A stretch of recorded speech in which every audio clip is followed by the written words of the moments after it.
Judges chapter 4. The children of Israel again did that which was evil in Yahweh's sight when Ehud was dead.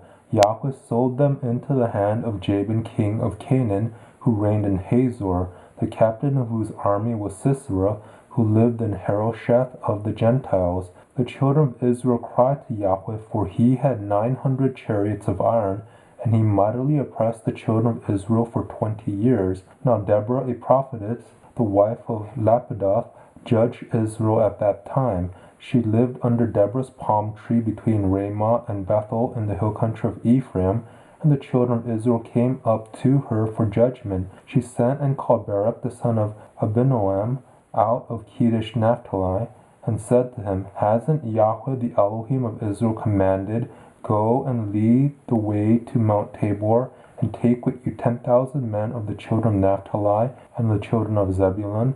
I will draw to you to the river Kishon Sisera, the captain of Jabin's army, with his chariots and his multitude, and I will deliver him into your hand.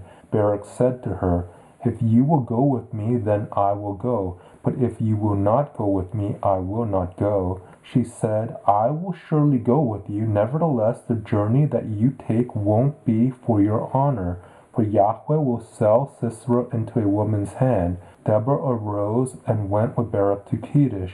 Barak called Zebulun and Naphtali together to Kedesh, and 10,000 men followed him, and Deborah went up with him. Now Heber the Kenite had separated himself from the Kenites, even from the children of Hobab, Moses his brother-in-law, and had pitched his tent as far as the oak of Zaanaim, which is by Kedesh. They told Sisera that Barak the son of Abinoam was gone up to Mount Tabor. Sisera gathered together all his chariots, even 900 chariots of iron, and all the people who were with him, from Harosheth of the Gentiles to the river Kishon. Deborah said to Barak, Go, for this is the day in which Yahweh has delivered Sisera into your hand. Hasn't Yahweh gone out before you? So Barak went down from Mount Tabor, and 10,000 men after him.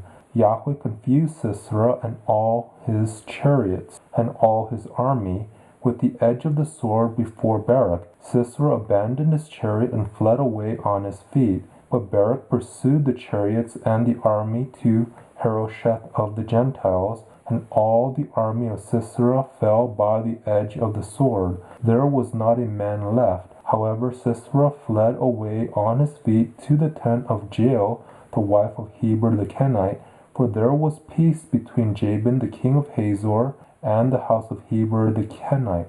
Jael went out to meet Sisera and said to him, Turn in, Adonai, turn in to me. Don't be afraid. He came in to her into the tent, and she covered him with a rug. He said to her, Please give me a little water to drink, for I am thirsty. She opened a bottle of milk and gave him a drink and covered him. He said to her, Stand in the door of the tent, and if any man comes and inquires of you, and says, Is there any man here?